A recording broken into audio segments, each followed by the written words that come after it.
Ти малко по-нагоре, там до надписа почна да си тръскаш ръцете. Няма, те ми станаха кокъл аз. Колкото те ръцете не му слушат вече, е там някъде ръцете. Да видя той какво ще направи. Брат ми е по-слаб и е по-жилав от мен, аз съм много пълен.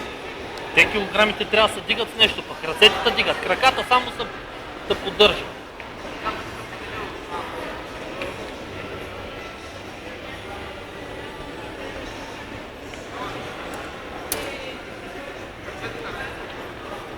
То малкото и то каза, като е ли виждал.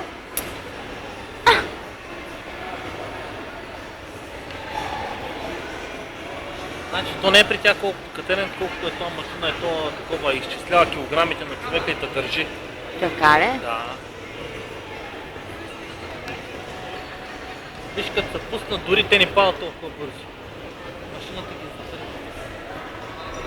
Значи тук викаш по-сигурно, а? Отколкото при човек. Но съм уморил с това.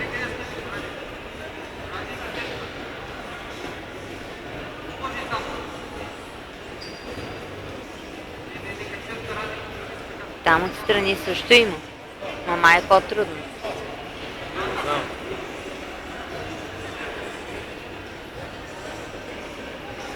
Май той се измори. Как сега взеха да ми се отпускат ръцете вече? Значи, дали бях стигнал аз? Това го минах малко по-нагоре. Там. Ти... После ще ми го пратиш, но не знам дали ще има такова памет да го получи. Ще търкам нещо. Точно където го спрях и ти там падна.